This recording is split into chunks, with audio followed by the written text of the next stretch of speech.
niñas han tenido algún tipo de contacto sexual contra su voluntad antes de cumplir los 20 años.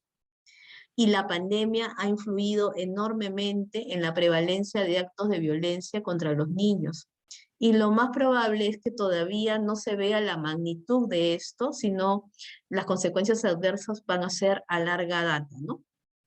Entonces, a la larga, estos niños que se han visto expuestos a episodios de violencia están en mayor riesgo de tener trastornos mentales, de ansiedad, comportamientos peligrosos como abusos de alcohol, de drogas, de tabaquismo, prácticas sexuales de riesgo, enfermedades crónicas como el cáncer, la diabetes, las cardiopatías, enfermedades infecciosas como el VIH, y también problemas sociales, entre ellos el mal aprovechamiento escolar, participantes de actos de violencia cuando son adultos y de delincuencia, ¿no?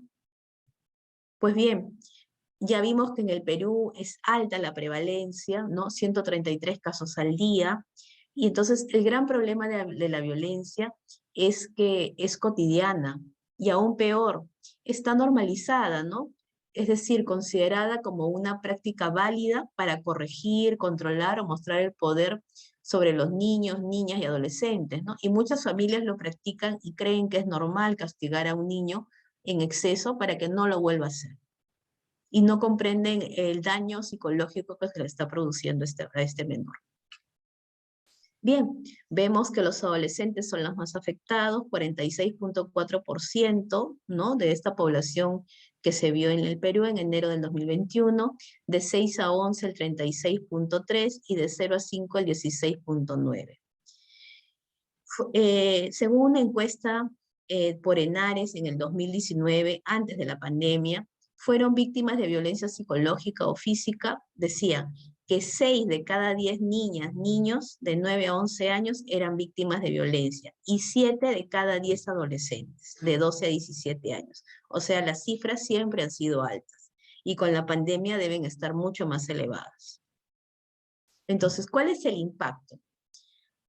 El impacto en el momento pueden ser lesiones, se puede producir discapacidad o muerte.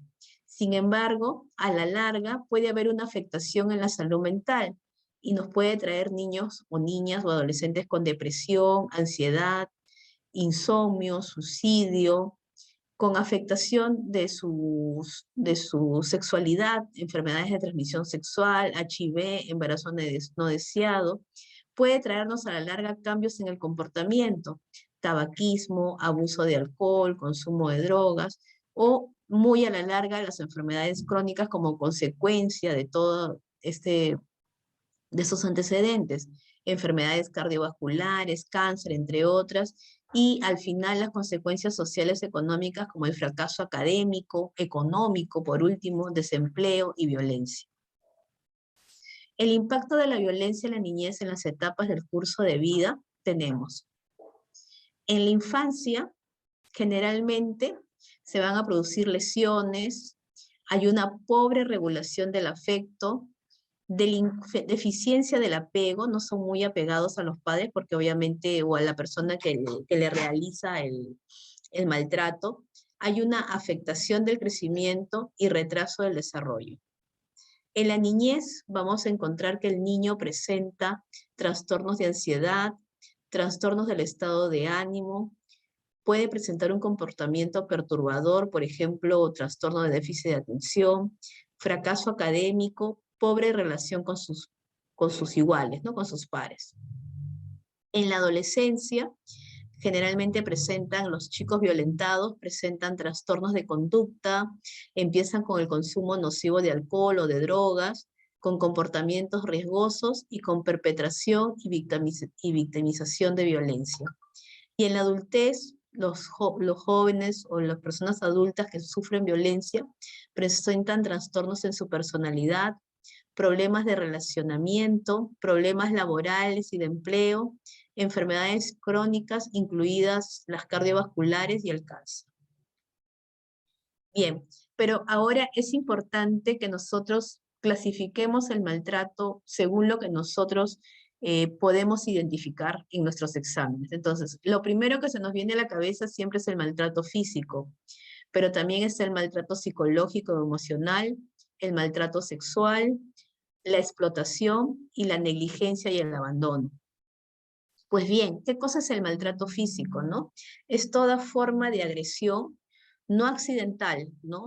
Infligida a un menor producido por el uso de la fuerza física. Entonces, el maltrato físico lo podemos clasificar en dos categorías. Aquellos que son maltratos severos y aquellos que no producen un daño o riesgo para la vida del niño, pero sin embargo pueden dejar un daño psicológico. Entonces, entre los traumas físicos severos tenemos, por ejemplo, las quemaduras, como vemos en este caso, ¿no? Las mamás que les ponen las manitos o el potito a veces en los ladrillos calientes, ¿no? Y les queman las manos. Las mamás que les pegan tan duro que les producen hematomas que pueden poner en riesgo su vida. Aquellos que tienen fracturas, envenenamientos y otros daños que pueden llegar a causar la muerte del niño. Pero los traumas físicos que no producen un riesgo para la vida del niño son aquellos que son provocados por palmadas, sacudidas, pellizcos o prácticas similares, pero que a pesar de que no hay un daño físico que le pueda poner en riesgo su vida, le causa un terrible daño psicológico, ¿no? Imagínense esta niña luego de haber recibido ese golpe. ¿Qué daño psicológico se le ha causado? Pues bien, también tenemos el maltrato psicológico o emocional, ¿no? Es el daño que de manera intencional pueden realizar los padres contra las actitudes y habilidades del niño. Entonces, están afectando su autoestima, su capacidad de relacionarse, la habilidad para expresarse y sentir, va a producir un deterioro en su personalidad, su socialización y en general el desarrollo armónico de sus emociones y habilidades, ¿no? Por ejemplo, acá tenemos muy claro en esta figurita, tan simple, ¿no? Un dibujo tan simple, hecho por un niño. Se le rompe o se le cae un plato de comida al piso y la madre inmediatamente le dice, eres un inútil. Y el papá lo manda, ¿no? Te has quedado sin cenar, así aprenderás a tener más cuidado, ¿no? Entonces lo hacen sentir menos al niño por haber producido eso. Entonces la reacción normal es que le digas, no te preocupes, te sirvo otro plato, se rompió, vamos a limpiar lo que ha ocurrido, ayúdame a limpiar, ¿no? Pero exagerar este simple hecho le causa una afectación en su autoestima al menor. Entonces, pero el tipo de maltrato psicológico o emocional tiene algunas categorías. Por ejemplo, el ignorar al niño, ¿no? El niño fantasma, sus emociones, ansiedades, miedos y necesidades afectivas son totalmente imperceptibles para sus padres o cuidadores. La madre que está todo el día con el celular. El niño le habla y la madre sigue en el celular, ¿no? El niño es completamente ignorado. Pero también tenemos al niño rechazado, ¿no? Entonces, de las necesidades, valores y solicitudes del niño, ¿no? Simplemente lo niegan, le tienen rechazo al niño. O la madre que aísla al niño, ¿no? Cuando el niño es privado de su familia o de su comunidad, negándole la necesidad de contacto humano. Por ejemplo, las madres que están en etapa de separación con el esposo y simplemente no quieren que vean al esposo hasta que no le pase la mensualidad. Entonces, esto también es un tipo de maltrato psicológico para ese bebé, para ese niño. El terrorismo, suena gracioso, pero es el niño que constantemente es expuesto a ataques verbales y amenazas con objetos, ¿no? Creando un clima de miedo, hostilidad y ansiedad. Tal es así que si va a llegar la persona agresora a la casa, ya simplemente el niño comienza a llorar o comienza a sentirse intimidado porque va a llegar esa persona y teme a esos ataques verbales o amenazas. La corrupción. El niño también puede ser expuesto a situaciones que transmiten y refuerzan conductas destructivas y antisociales, ¿no? Vivir en una familia donde de repente los padres realizan robos o consumen drogas, ¿no? Entonces, esto altera su manera del desarrollo adecuado del niño. El niño que es agredido verbalmente, el uso continuo de una forma despectiva de llamar al niño, ¿no? Por ejemplo, oye, enano, ven para acá. Entonces, poco a poco, estás disminuyendo día a día su autoestima, ¿no? Oye, gordito, oye, gordo, ¿no? Ven para acá. Entonces, ese uso continuo de manera áspera y sarcástica puede disminuir la autoestima del niño. Y la presión, ¿no? Los padres que quieren que sus hijos tengan los logros y los aprendizajes a un nivel que no le corresponden, ¿no? Quieren que el niño sea el primero de la clase y se molestan porque no saca la diploma que ellos quieren lucir. Entonces, este niño siempre sentirá que no es suficientemente bueno y va a sentir esa presión, ¿no? Y eso también es un maltrato psicológico para él. Bien, vamos a ver ahora una parte importante que es el abuso sexual. Entonces, el abuso sexual puede incluir diferentes formas, ¿no? De prácticas que pueden ser con contacto físico o sin contacto físico. Entonces tenemos, por ejemplo, el exhibicionismo, ¿no? Hacerle andar desnudo al niño en la casa. Los tocamientos, tocar sus partes. La manipulación, hacer lo que uno desea que haga. Corrupción, ¿no? El sexo anal, vaginal u oral, que sería el más determinante. La prostitución y la pornografía. Entonces, el abuso sexual de menores consiste en la participación de un niño en una actividad sexual que él no comprende. O sea, él no siente placer, es más, siente miedo a realizarlo y no es capaz de dar su consentimiento porque no sabe a lo que está expuesto, porque no está preparado aún para ello. Y esto infringe las leyes o los tabúes sociales. El abuso sexual en menores se produce cuando esta actividad tiene lugar entre un niño o un adulto o entre un niño y otro niño o adolescente que es mayor que él y que por su edad o desarrollo tiene una relación de responsabilidad, confianza o poder sobre este niño. La actividad tiene como finalidad satisfacer a la otra persona, pero no al niño, ¿no? El niño es el que sufre las consecuencias de ello. Entonces, cuando nosotros vemos en el mundo cómo es la violación y el abuso en las niñas, por ejemplo, en México, tenemos que el mayor porcentaje de casos es por contacto sexual, en un 6.4%. El intento de sexo forzado en un 3.9%. Mostrar sus genitales en un 3%. El sexo forzado en un 2.5%. Sexo por dinero, regalo 0.8 y ver pornografía 0.8. ¿Y quiénes son los principales violadores de estos menores? En un 20% los tíos, los primos en un 16%, en un 8.5% los hermanos mayores. Otro familiar 6.4%. El padrastro y la madrastra 6.3%. El papá 5.8%. El abuelo 3.7% y la mamá 0.5%. Entonces vemos que el agresor generalmente está en la familia. ¿Qué es la explotación? La explotación comercial o de otro tipo se refiere a la utilización de los menores en el trabajo o en otras actividades para beneficio de otras personas. Esto incluye, por ejemplo, el trabajo infantil y la prostitución infantil. Estas actividades van en detrimento de la salud física y mental del niño en su educación o en su desarrollo espiritual, moral o social. Y el abandono o trato negligente se produce cuando en el contexto de los recursos razonables de la familia o de los cuidadores no se le da al niño lo necesario para su desarrollo en todas las esferas de salud, educación, desarrollo emocional, nutrición, protección y condiciones de vida segura. Como consecuencia de ello, se perjudica o se corre un alto riesgo de perjudicar la salud del niño o su desarrollo físico, mental, espiritual, moral o social. Cabe incluir aquí el hecho que de no vigilar a los niños y no protegerlos de daños en la medida de lo posible, trata de un abandono o trato negligente. Bien, pero el niño de por sí puede traer algunos factores inherentes al niño, ¿no? Entonces, ¿cuáles son los factores de riesgo? Para conocer para tener nosotros una adecuada intervención ante un caso de maltrato, es importante conocer algunos factores de riesgo que predisponen a que se desarrolle el maltrato. Y son de 3 tipos. Unos pueden ser inherentes al niño, otros a la familia y otros a la comunidad y a la sociedad.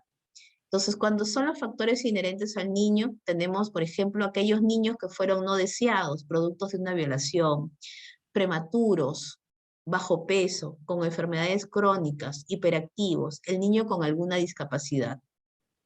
Usualmente estos niños con alguna discapacidad son irritables por su misma condición y no realizan la función que el adulto espera y son causa de frustración para el adulto, ¿no? O culpabilidad. Y esto es lo que lo lleva a maltratarlos.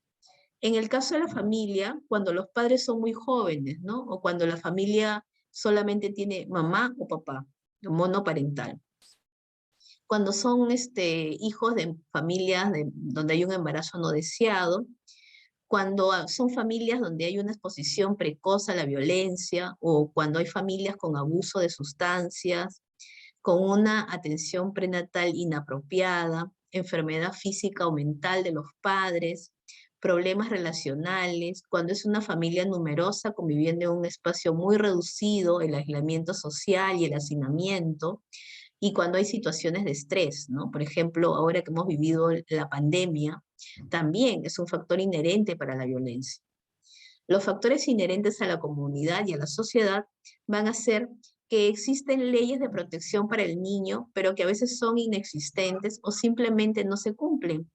Entonces, disminuyen el valor de los hijos por discapacidad, por sexo. Entonces, vemos que en nuestra sociedad hay desigualdad social, violencia organizada, se acepta la violencia contra la mujer o contra los niños sin protestar prácticamente, ¿no? Y son porque tenemos algunas normas culturales que han venido en el tiempo que no han sido modificadas, ¿no? Ni corregidas a través de la educación. Pues bien, en todos los niños se debe investigar si es que existe o no maltrato. O sea, es una obligación. El paciente me llega a la consulta y yo debo evaluar si el niño, dentro de por lo que viene, debo evaluar si el niño tiene algún tipo de maltrato. Entonces, cuando yo examino al niño, debo buscar si hay alguna lesión física sugestiva de maltrato, ¿no? Algún moretón, alguna lesión que no se puede justificar. Tengo que examinar genitales y ano para ver si es que hay lesiones. Si el niño expresa espontáneamente que es víctima de cualquier tipo de maltrato, tengo que poner mayor atención y buscar signos de maltrato en el físicos. Si hay evidencia de alteración en el comportamiento del niño, el niño es muy hiperactivo o el niño es muy retraído, me debe llamar la atención. Si hay evidencia de alteración en el comportamiento de los cuidadores, muchos padres que llegan a la emergencia son muy agresivos, entonces es posible que si es agresivo con la persona que lo está atendiendo, que lo ve por primera vez, sea también agresivo con la familia y con el niño, ¿no? Si el niño está descuidado en su higiene, ¿no? Tú ves a la mamá bien pintada, con el bolso de moda, bien vestida, pero el niño cochinito, todo sucio, ¿no? Entonces, ese es un descuido en el higiene. ¿Por qué? Está siendo maltratado este niño, ¿no? A veces hay discrepancias entre una lesión y la historia relatada como origen de la lesión.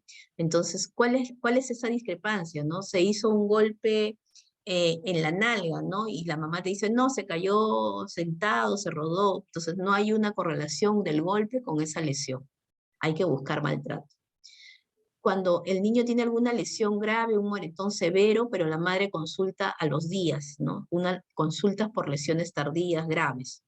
Y si el niño está descuidado en su salud, puede tenerlo en la casa varios días con tos, con fiebre, pero no lo lleva al médico. Entonces también ese es un tipo de maltrato. Pues bien, cuando me llega el maltrato, por ejemplo, si presenta una lesión física sugestiva de maltrato, tengo que ver las lesiones, ¿no? Qué tipo de forma o de huella tienen de un objeto o lesiones en zonas posteriores, en el dorso de las manos, en la espalda, en los glúteos o cualquier fractura que pueda presentar el niño. Y las inespecíficas son las que presentan en áreas expuestas, en general son pocas, no tienen una forma limitada, no tienen un patrón definido, entonces determinan si presenta, también determinar si es que hay presencia, por ejemplo, de flujo vaginal, secreción vaginal, sangrado o lesiones o cicatrices en genitales o en ano, ¿no? Determinar si el niño expresa espontáneamente que es víctima del maltrato. Hay niños que llegan y te dicen, mi abuelito me pega, o mi abuelito me toca, ¿no? Entonces, nos ha pasado en el hospital. y determinar si existe discrepancia entre la historia y el desarrollo de las lesiones. Para ello, cada vez que yo tenga un niño al que tenga que descartar maltrato, tengo que preguntar, ¿cómo se produjeron las lesiones? ¿Cuándo se produjeron estas lesiones? ¿Cómo corrige usted a su hijo? Y cómo solucionan los conflictos en el hogar.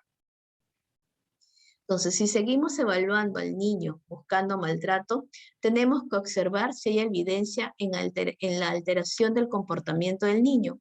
El niño muchas veces se pone agresivo al examen o de repente demasiado temeroso o retraído, ¿no? Evita el contacto visual y físico y presenta una conducta autodestructiva o alteraciones en el sueño. También tenemos que observar si hay evidencia de alteración en el comportamiento de los cuidadores.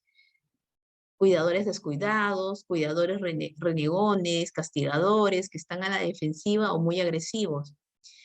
Determinar si el niño está descuidado en su higiene, cómo está su aseo, sus dientes, qué tal cuidado tienen, si se los lavan o no, sus cabellos, si es que lo lava o no, sus uñas, si están limpias o no. Determinar si el niño está descuidado en su salud. De repente la consulta es tardía para la causa, puede estar ya viniendo por una neumonía después de 10 días. Si su esquema de vacunación está incompleto, esa madre no se está preocupando por el adecuado esquema de su niño. Y si el niño se encuentra desnutrido, también hay que evaluar y buscar causas de maltrato.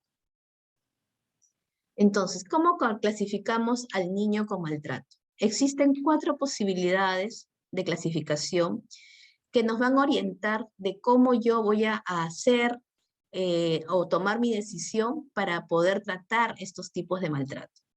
Puede ser de que cuando haga yo mis preguntas, evalúe a mi paciente, este niño es compatible con maltrato físico o abuso sexual. Puede ser que tenga solamente sospecha de maltrato, que tenga falla en la crianza o que simplemente no encuentre maltrato y no hay sospecha de maltrato.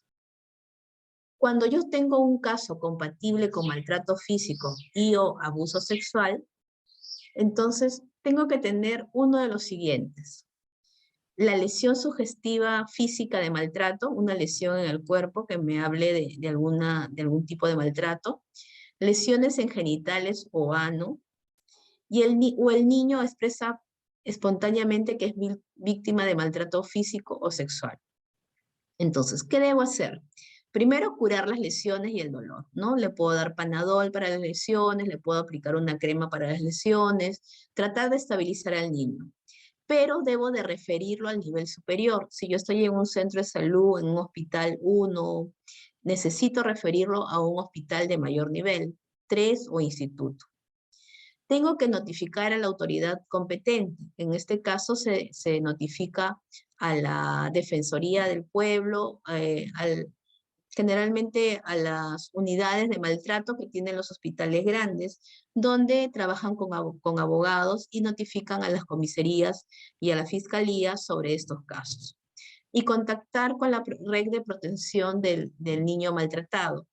En nuestro país, algunos hospitales importantes, los institutos de salud del niño y algunos hospitales importantes, de repente Loaiza, Cayetano, el Hospital Santa Rosa donde nosotros laboramos, tenemos la unidad de maltrato, lo que conocemos como MAMIS, que es la atención para los niños o adolescentes que vienen con maltrato. Entonces nosotros debemos referir a estos niños a esos niveles. Estos MAMIS cuentan con un equipo multidisciplinario, con pediatra, con enfermera, con psicólogo, con nutricionista, que cuando se identifica el maltrato pueden manejar bien estos casos, ¿no? Están preparados para ello. Entonces tenemos que notificar y referir a estos niveles para que el niño sea bien atendido. Cuando yo sospecho de maltrato, tenemos 2 o más de los siguientes signos. Puede haber lesiones físicas inespecíficas, puede estar el niño con comportamiento alterado, o si no el padre o el cuidador, el niño con descuidado en su higiene o descuidado en su salud, y el niño puede expresar espontáneamente que es víctima de maltrato emocional o negligencia. Entonces, si yo estoy sospechando de maltrato, o sea, no estoy seguro qué es, tengo que referir a este niño a un profesional de trabajo social o psicología para que si existen fundamentos se contacte a la red de protección del niño maltratado. Tengo que reforzar en los padres el comportamiento positivo del buen trato, promover medidas preventivas, reforzar el respeto y garantía de los derechos del niño, ¿no? Y pedir que traigan al niño en 14 días para observar cómo sigue. Si yo noto que es una falla en la crianza, o sea, encuentro solamente uno de los signos descritos en la lámina anterior, ¿no? De repente falta de orientación en los padres, entonces tenemos que reforzar el comportamiento positivo de buen trato, promover medidas preventivas en la familia, reforzar el respeto y garantía de los derechos de la niñez y citar para su próxima consulta de crecimiento y desarrollo. Y cuando no hay sospecha de maltrato, es decir, no tiene ninguno de los signos anteriores, entonces debemos de felicitar a la madre, porque sí, ella también necesita un refuerzo positivo. Reforzar los comportamientos positivos de buen trato, promover las medidas preventivas y recordar su próxima visita para la próxima en crecimiento y desarrollo.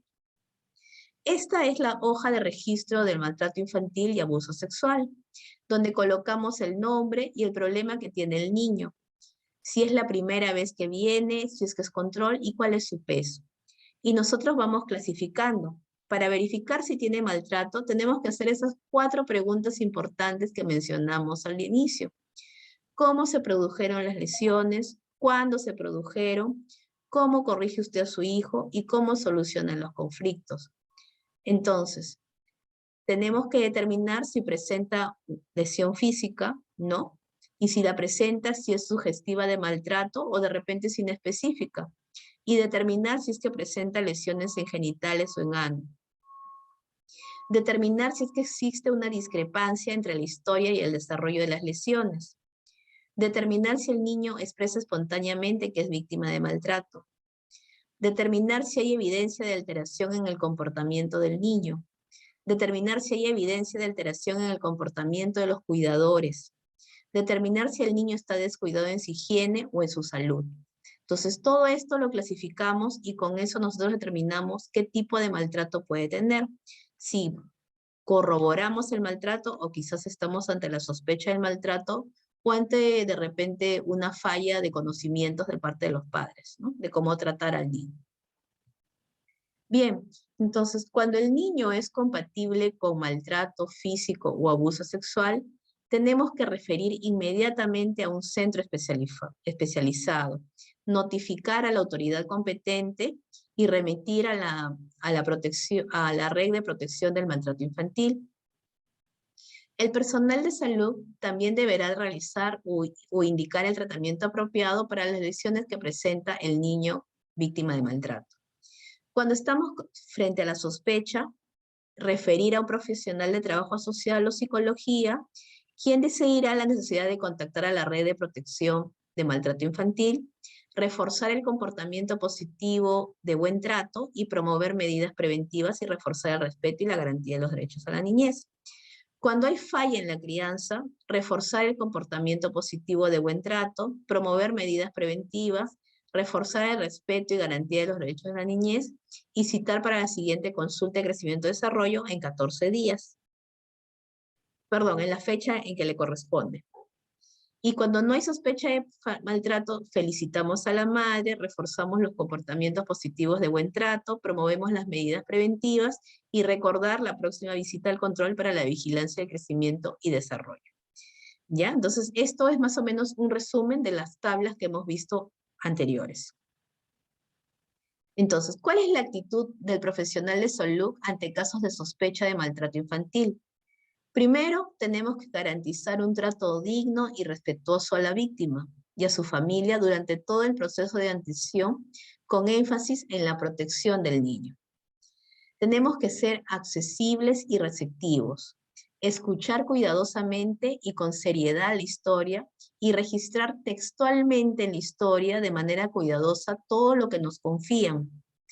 Tenemos que tratar de mantener la calma. Sé que a veces puede producirse alguna alteración en nosotros por lo mismo que nos sentimos afectados por lo que nos cuentan, pero tenemos que garantizar la ayuda en la medida de los posibles y no podemos perder la calma. Entonces, no debemos de tratar como personal de salud, concluir rápidamente sobre los hechos y buscar un agresor. Dejemos eso para las personas que son encargadas de determinarlo. Nosotros no podemos señalar a nadie de que es el agresor. Por más de que la madre nos lo insista, por más de que el niño lo insista, dejemos de que eso lo decida la persona encargada y que debe hacerlo. Bien, entonces, tenemos que evitar un estilo interrogativo y confrontativo cuando hacemos la entrevista. No somos nosotros los policías, estamos allí para ayudar. Evitar comentarios sobre lo que se dice y no inducir a las respuestas. Muchas veces les damos la respuesta y los padres dicen sí, no. Tenemos que dejar que ellos nos cuenten lo que ha sucedido. Evitar hablar mucho y no dejar hablar, ¿no? Nosotros a veces hablamos mucho y no dejamos hablar a los familiares. Entonces, no. Ellos tienen que tratar de contarnos lo que ha pasado. Si se trata de un prepúber, entonces tenemos que contar con la presencia de un adulto de confianza durante la consulta y la conversación para evaluar la sospecha de maltrato. Y si se trata de un adolescente, tenemos que brindarle la posibilidad de elegir la presencia de un adulto de confianza para el examen y para que escuche lo que ha sucedido. Entonces, tenemos que aconsejar a la madre o al acompañante, ¿no? La base de una buena relación entre padres e hijos está en el reconocimiento que los niños tienen los mismos derechos que los adultos. Entonces tenemos que enfatizar y recordar que los niños no son propiedad de los padres, y con mayúsculas, no son propiedad de los padres. Y estos últimos, los padres, tienen la responsabilidad de hacer que se respeten los derechos fundamentales de los niños. Entonces los padres deben de tener en claro que deben estimular a sus hijos por sus logros, con expresiones o gestos de aprobación y amor, y con lo cual obtendrán el mayor respeto y confianza de ellos. Los niños aprenden de observar a sus padres, de sus principios y de sus valores, y deben aprovechar el mayor tiempo posible para conversar con sus hijos, desarrollar actividades juntos y conocer sus sentimientos, sus ideas y sus aspiraciones. Entonces, podemos estar frente a dos situaciones. Una, si los padres son conscientes del problema, y dos, cuando los padres no son conscientes del problema. Si los padres son conscientes del problema del maltrato que está sufriendo su niño por parte de algún adulto, entonces tenemos que explicar en forma directa cómo defender a este niño. Y la forma de defenderlo es acudir a la autoridad competente de su barrio, localidad y región y denunciar. Entonces, reforzar la importancia del compromiso y la defensa de los niños. Tenemos que informar y conocer cuál es la legislación en caso de maltrato o abuso sexual. Informar qué instituciones pueden ayudar en la atención. Informar de la importancia de cómo los ciudadanos tenemos que denunciar los casos de abuso sexual. Y los padres deben enseñar a sus hijos las habilidades para detectar y rechazar de manera firme cualquier intento de abuso sexual. Ahora, si el padre o la madre no es consciente del problema, no se ha dado cuenta que su niño está siendo víctima de maltrato, tenemos que ayudarlo a que reconozca que el uso de castigo físico y el maltrato psicológico causa mucho daño. Deben conocer que tienen el derecho y la obligación de corregir a sus hijos, pero el castigo físico, la humillación y las amenazas tienen que evitarse por todas las consecuencias que hemos visto. Entonces, por último, ya terminando la exposición, ¿cuáles son las recomendaciones que tenemos que darle a los padres y a los cuidadores sobre la disciplina para los hijos? Entonces, existen algunos comportamientos positivos que los padres pueden adoptar para prevenir el maltrato. 1. Reconocer que los niños son personas con derechos y estos derechos tienen que ser respetados. Los niños no son propiedad de los padres. La base de una buena relación con los niños es la expresión permanente del afecto y del amor. Entonces tienen que aprovechar el mayor tiempo posible para conversar con ellos, desarrollar actividades juntos, conocer sus sentimientos, sus ideas y sus aspiraciones de niños. Los niños aprenden sus comportamientos observando a los adultos que tienen a su alrededor. Entonces, es importante que los padres lleven una vida adecuada, ¿no? Que enseñen a los niños cómo se debe de uno de comportar. Se tiene que educar o reprender a los niños por sus faltas, pero esto no implica que sea con una agresión física o verbal. El uso del castigo físico y el maltrato causan mucho daño en ellos, y lo hemos visto. Entonces, tenemos que establecer reglas claras para la crianza del niño. Es mucho mejor si son pocas y básicas en la familia, ¿no? Aplicar siempre las mismas reglas. Cuando el niño no se le permite un día una cosa, al día siguiente, si lo vuelve a hacer, que no se le permita, porque si no se va a confundir. Tenemos que establecer un acuerdo sobre la aplicación de las reglas de modo que sean fáciles de cumplir, ¿no? Porque hay reglas muy difíciles que de repente no las van a poder cumplir. Explique siempre al niño, tiene que explicar siempre al niño las razones por las cuales una conducta o comportamiento que puede realizar es negativo. Se tiene que escuchar al niño lo que tenga que decir sobre una acción o comportamiento antes de reprenderlo. ¿Por qué hizo esto? ¿No? Antes de que lo castigues. Y es importante decirle a los padres que cuenten hasta 10 antes de reprender al niño por algo que hizo y piense un momento cuál será la forma más adecuada de corregir la conducta o comportamiento incorrecto.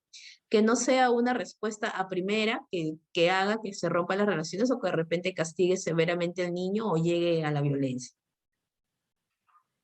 Si el niño realizó algo hace mucho tiempo, no se le debe seguir llamando la atención por esto, especialmente si es muy pequeño. Entonces, no reprender al niño por algo que pasó mucho tiempo antes, especialmente si es pequeño, porque estás creando en él un daño en su autoestima.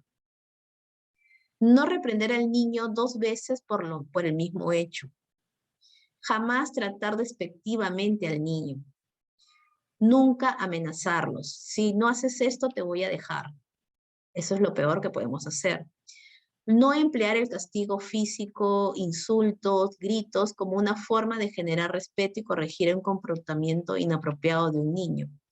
Y conversar con sus hijos sobre la prevención del abuso sexual. Ellos tienen que saber qué es el abuso sexual y como esas propagandas que habían antes en la televisión, ¿no? Yo sé cuidar mi cuerpo, ¿no?